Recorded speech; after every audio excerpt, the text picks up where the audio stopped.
Dicen los más viejos del lugar que, hace mucho, mucho tiempo, en un pequeño poblado perdido entre las montañas, vivía una familia de campesinos tan pobres que su única riqueza era el amor de una madre. La madre, Rosa, tenía el alma noble y las manos curtidas por el trabajo duro. Cada día, antes de que el primer gallo se atreviera a cantar, ella ya estaba en el campo con los pies descalzos sobre la tierra sembrando y cuidando con devoción las plantas de maíz que eran el único sustento para sus 5 hijos. Su esposo, Mateo, era la otra cara de la moneda, un hombre flojo, egoísta y lleno de amargura. Siempre se quejaba diciendo que la tierra estaba maldita, que ningún esfuerzo valía la pena. Pasaba sus días bebiendo aguardiente o durmiendo a la sombra de los algarrobos, mientras Rosa y sus pequeños hijos, que apenas entendían la pobreza que los abrazaba, luchaban contra el sol y el cansancio. Con el paso de los años, las cosechas eran cada vez más escasas. El maíz parecía encogerse, y el hambre se hacía más presente en su humilde choza. Rosa, desesperada, rezaba todas las noches, arrodillada en el suelo de tierra, pidiendo un milagro que salvara a su familia. Pero parecía que sus súplicas se las llevaba el viento. Una tarde, agotada por el trabajo sin descanso y el estómago vacío, Rosa cayó de rodillas en medio del maizal. El sol se ocultaba tiñendo el cielo de naranja, y sus lágrimas comenzaron a caer, regando la tierra seca que tanto se negaba a dar frutos. Y fue en ese preciso instante, cuando la última esperanza parecía haberse extinguido, que algo brilló entre las hojas secas del maíz. El resplandor era tan fuerte, tan intenso, que parecía una pequeña llama de fuego danzando entre las plantas. Rosa, temblando de pies a cabeza, apartó con cuidado las hojas y lo que encontró la dejó sin aliento. Ante sus ojos había una mazorca dorada, perfecta, cuyos granos brillaban como si estuvieran hechos de oro puro. La levantó con manos temblorosas, incrédula. Al tocarla sintió un calor reconfortante que le recorrió los brazos y le llegó hasta el corazón. «Gracias, Señor», susurró entre lágrimas de alegría. «Un milagro, por fin, un milagro». Corrió a casa, con el corazón latiéndole a 1000 por hora, sosteniendo el tesoro contra su pecho. Su familia se reunió alrededor de la tosca mesa de madera, con los ojos bien abiertos. Pero cuando Mateo vio la mazorca, su mirada se encendió, no de asombro, sino de una codicia terrible y oscura. «Con esto seremos ricos», gritó arrebatándosela de las manos. «La venderé mañana mismo en el mercado del pueblo».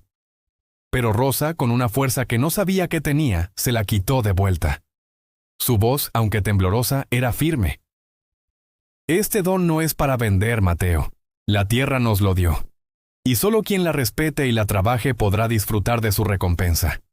Los niños asintieron en silencio, entendiendo las palabras de su madre. Pero Mateo, furioso, dio un portazo y se marchó a beber su ira. Aquella noche, el silencio era pesado y denso. Mateo esperó a que Rosa y los niños cayeran en un sueño profundo. Con el sigilo de un ladrón, se deslizó hasta donde Rosa había guardado la mazorca dorada.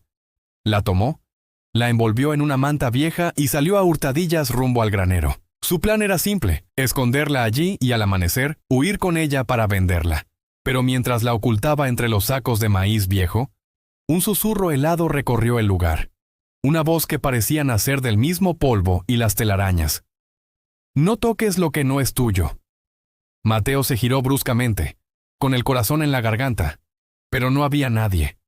Solo el silencio y el crujido de la madera vieja.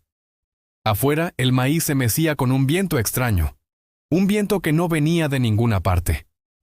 Intentó ignorarlo, convenciéndose de que era su imaginación, pero al volver a mirar la mazorca, notó con horror que uno de los granos dorados se movía, como si tuviera vida propia, como si estuviera palpitando. Antes de que pudiera reaccionar o soltar un grito, un tallo seco y afilado, que parecía haber salido de la nada, se disparó desde el suelo y le atravesó la mano, clavándola al saco de maíz. Mateo gritó, un alarido de dolor y terror que, sin embargo, nadie en la casa escuchó. Fue como si el propio granero se hubiera tragado su voz. A la mañana siguiente fue Rosa quien lo encontró. Su grito sí que resonó por todo el campo. Mateo estaba sin vida, con el cuerpo rígido y frío, la piel cubierta de un fino polvo amarillento, como polen de maíz. Y lo más espantoso, su boca abierta estaba llena de granos de maíz, como si la tierra se hubiera cobrado su avaricia de la forma más cruel. Enterraron a Mateo en silencio, en un rincón del campo. El miedo y el dolor se apoderaron de la familia. Rosa, aterrorizada, escondió la mazorca de oro en el fondo de un viejo baúl, jurando nunca más volver a tocarla, deseando no haberla encontrado jamás. Pero la desgracia, lejos de terminar, apenas comenzaba. La semilla de la codicia que Mateo había sembrado había echado raíces en el corazón de su hijo mayor. Esa misma noche, movido por el deseo de una vida mejor, esperó a que su madre durmiera y buscó la mazorca en el baúl. Su plan era más modesto. Solo quería vender un grano, uno solo, para comprarse ropa nueva y dejar de vestir harapos. Con la mazorca en su poder, salió sigilosamente de la choza y se adentró en la oscuridad del campo, pero jamás regresó. Su madre lo buscó durante 3 días y 3 noches, gritando su nombre hasta quedarse sin voz. Al cuarto día, unos vecinos lo encontraron en la orilla del río. Su cuerpo estaba tieso, con los ojos abiertos mirando al cielo sin ver nada, y de su pecho brotaban pequeñas raíces que se hundían en la tierra húmeda, como si el propio suelo lo estuviera reclamando, arrastrándolo hacia sus profundidades. El miedo se convirtió en un terror absoluto que se instaló en la pequeña choza. Y la pesadilla continuó. Uno a uno, los otros hijos, incluso los más pequeños, fueron desapareciendo. Una noche era uno, a la semana siguiente otro. Y cada vez que un cuerpo era hallado en condiciones extrañas y macabras, el campo de maíz amanecía misteriosamente más grande.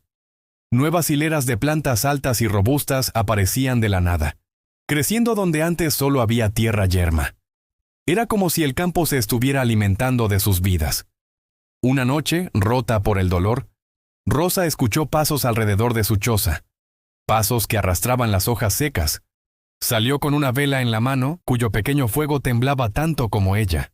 Entre las plantas de maíz vio sombras moviéndose, figuras humanas, pequeñas, torcidas, que caminaban de forma extraña. Con el corazón encogido, se acercó. Las siluetas se detuvieron y se giraron hacia ella. El horror la paralizó. Eran sus hijos.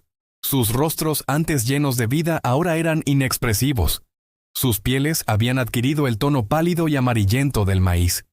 Y sus ojos estaban vacíos, oscuros como la noche.